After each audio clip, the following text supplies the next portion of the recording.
നേതാക്കളുടെ വഞ്ചനയിലും വാഗ്ദാന ലംഘനത്തിലും പ്രതിഷേധിച്ച് മുൻ കോൺഗ്രസ് നേതാവ് NM വിജയന്റെ കുടുംബം നിരാഹാര സമരത്തിന് ഒരുങ്ങുന്നു. DCC ഓഫീസിന് മുന്നിൽ വിജയന്റെ മക്കളോടൊപ്പം നിരാഹാരം ഇരിക്കുമെന്ന് മരുമകൾ പത്മജ ബത്തേരിയിൽ മാധ്യമങ്ങളോട് പറഞ്ഞു. ഗാന്ധി ജയന്തി ദിനമായ ഒക്ടോബർ 2 മുതൽ സമരം ആരംഭിക്കും. കോൺഗ്രസിന് വേണ്ടി വീടും സ്ഥലവും പണയപ്പെടുത്തിയതിന്റെ കടബാധ്യത ഏറ്റെടുക്കണമെന്ന KPCC നൽകിയ കരാർ പാലിക്കണമെന്നാണ് കുടുംബത്തിന്റെ പ്രധാന ആവശ്യം. വിജയന്റെ മരണത്തിന് ശേഷം അദ്ദേഹത്തിന്റെ കുടുംബത്തിന് നൽകിയ വാഗ്ദാനങ്ങളിൽ നിന്ന് കോൺഗ്രസ് നേതൃത്വം പിന്നോട്ട് പോവുകയായിരുന്നു.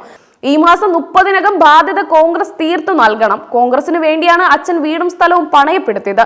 ഇതെടുത്ത് നൽകിയില്ലെങ്കിൽ 4 വയസ്സുകാരിയായ മക്കളടക്കം സമരം ഇരിക്കും, പത്മജ പറഞ്ഞു. തങ്ങളുടെ അവസ്ഥയ്ക്ക് കാരണം കോൺഗ്രസ് നേതാക്കളുടെ വഞ്ചനയാണെന്ന് അവർ വ്യക്തമാക്കി. വിജയന്റെ ആത്മഹത്യാ ശ്രമത്തിന് പിന്നിൽ കോൺഗ്രസ് നേതാവ് T സിദ്ദീഖ് MLA ആരോപണങ്ങളാണെന്ന് പത്മജ ആരോപിച്ചു. കോൺഗ്രസ് തന്ന പണം ഉപയോഗിച്ച് ബിസിനസ് തുടങ്ങിയെന്ന സിദ്ദീഖിന്റെ അധിക്ഷേപം സഹിക്കാനാകാതെയാണ് അച്ഛൻ ആത്മഹത്യക്ക് ശ്രമിച്ചതെന്ന് അവർ പറഞ്ഞു. എന്നാൽ യഥാർത്ഥത്തിൽ 25 ലക്ഷം രൂപ നൽകാമെന്നും ബാങ്കിലെ കടം വീട്ടാമെന്നുമാണ് നേതാക്കൾ ഏകപക്ഷീയമായി കരാറുണ്ടാക്കിയത്. ഇതിൽ 20 ലക്ഷം രൂപ മാത്രമാണ് നൽകിയത്. ബാക്കി പണം നൽകാതെ വഞ്ചിക്കുകയായിരുന്നു. വയനാട് DCC സെക്രട്ടറിയും ബത്തേരി അർബൻ ബാങ്ക് ചെയർമാനുമായ DP രാജശേഖരൻ ഭീഷണിപ്പെടുത്തിയതായും പത്മജ പറഞ്ഞു. പാർട്ടി പറഞ്ഞാൽ ബാങ്ക് വായ്പയിൽ നടപടിയെടുക്കുമെന്ന ഭീഷണിയിൽ ഞങ്ങൾക്ക് ഭയമുണ്ട്, അവർ വ്യക്തമാക്കി. വിജയൻ ബിസിനസ് തുടങ്ങാൻ വേണ്ടിയാണ് വായ്പ എടുത്തതെന്ന വാദം തെറ്റാണെന്നും പത്മജ പറഞ്ഞു. ജൻ ഔഷധി ആരംഭിക്കാൻ മറ്റൊരു ബാങ്കിൽ നിന്ന് വായ്പ എടുത്തതാണെന്നും അവർ കൂട്ടിച്ചേർത്തു. സമൂഹ മാധ്യമങ്ങളിലൂടെ കോൺഗ്രസ് നേതാക്കൾ വിജയന്റെ കുടുംബത്തിനെതിരെ നടത്തുന്ന അപവാദ പ്രചാരങ്ങളെയും പത്മജ അപലപിച്ചു. അച്ഛന്റെ ആത്മഹത്യാക്കുറിപ്പ് വ്യാജമാണെന്ന് നേതാക്കൾ പ്രചരിപ്പിക്കുന്നു. സംസ്ഥാന നേതൃത്വത്തിന് ഇതിനെക്കുറിച്ച് എന്താണ് പറയാനുള്ളത്? സമൂഹ മാധ്യമങ്ങളിലൂടെ അധിക്ഷേപിക്കുകയാണ്, അവർ പറഞ്ഞു.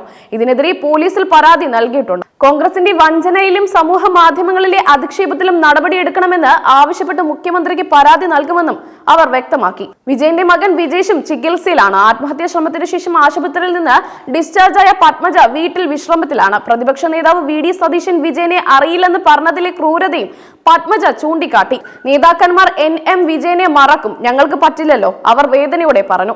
ഈ വിഷയത്തിൽ കോൺഗ്രസ് നേതൃത്വത്തിന്റെ മൗനം ഏറെ വിമർശനങ്ങൾക്ക് ഇടയാക്കിയിട്ടുണ്ട്. പാർട്ടിക്ക് വേണ്ടി ജീവിതം ഉഴിഞ്ഞുവെച്ച ഒരു നേതാവിന്റെ കുടുംബത്തോട് കാണിച്ച ഈ ക്രൂരത സാധാരണ പ്രവർത്തകരെയും വേദനിപ്പിക്കുന്നു. വിജയൻ പണയപ്പെടുത്തിയ വീടും സ്ഥലവും തിരികെ നൽകുക എന്നത് കോൺഗ്രസ് നേതൃത്വത്തിന്റെ ധാർമ്മികമായ ഉത്തരവാദിത്തമാണെന്ന് രാഷ്ട്രീയ നിരീക്ഷകർ പറയുന്നു. പത്മജയുടെ ഈ വെളിപ്പെടുത്തലുകൾ കോൺഗ്രസ് നേതൃത്വത്തെ കൂടുതൽ പ്രതിരോധത്തിലാക്കി. കേരളത്തിലെ കോൺഗ്രസ് രാഷ്ട്രീയത്തിൽ ഇത് വലിയ ചർച്ചകൾക്ക് വഴി തുറന്നു. വിജയന്റെ കുടുംബത്തിന്റെ ഈ തീരുമാനം KPCCക്കും DCCക്കും വലിയ തലവേദനയായി മാറിയിരിക്കുകയാണ്.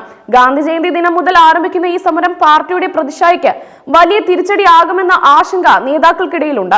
കഴിഞ്ഞ കുറച്ച് ദിവസങ്ങളായി സോഷ്യൽ മീഡിയയിലും മാധ്യമങ്ങളിലും ഈ വിഷയം സജീവമാണ്. കോൺഗ്രസ് പ്രവർത്തകരുടെ ഇടയിൽ തന്നെ ഈ വിഷയത്തിൽ ഭിന്നാഭിപ്രായങ്ങളുണ്ട്. ഒരു വിഭാഗം വിജയന്റെ കുടുംബത്തിന് നീതി ലഭിക്കണമെന്ന് ആവശ്യപ്പെടുമ്പോൾ മറുവിഭാഗം പാർട്ടി നേതൃത്വത്തെ ന്യായീകരിച്ച് രംഗത്തെത്തിയിട്ടുണ്ട്. ഈ സാഹചര്യത്തിൽ KPCC നേതൃത്വം എത്രയും പെട്ടെന്ന് വിഷയത്തിൽ ഇടപെടണമെന്ന ആവശ്യം ശക്തമായിട്ടുണ്ട്. വിജയന്റെ കുടുംബം ഉന്നയിച്ച ആരോപണങ്ങളെല്ലാം ഗൗരവമേറിയതാണ്. T സിദ്ദീഖ് MLAക്കെതിരെയുള്ള ആരോപണവും DP രാജശേഖരന്റെ ഭീഷണിയും ആത്മഹത്യാക്കുറിപ്പ് വ്യാജമാണെന്നുള്ള പ്രചാരണവും പാർട്ടിയെ കൂടുതൽ പ്രതിരോധത്തിലാക്കുന്നു. ഈ ആരോപണങ്ങളെല്ലാം കോൺഗ്രസ് നേതൃത്വം അന്വേഷിക്കേണ്ടതും സത്യം പുറത്തു കൊണ്ടുവരേണ്ടതുമുണ്ട്. വിഷയം കൂടുതൽ വഷളാകാതിരിക്കാൻ കോൺഗ്രസ് നേതൃത്വം എന്തെങ്കിലും നടപടി സ്വീകരിക്കുമോ എന്ന് എല്ലാവരും ഉറ്റുനോക്കുന്നു. നിരാഹാര സമരം പ്രഖ്യാപിച്ച സാഹചര്യത്തിൽ കോൺഗ്രസ് നേതാക്കൾ വിജയന്റെ കുടുംബവുമായി ചർച്ച നടത്താൻ സാധ്യതയുണ്ടെന്നും റിപ്പോർട്ടുകളുണ്ട്. വിജയന്റെ മരണം ഒരു ഓർമ്മപ്പെടുത്തലാണ്.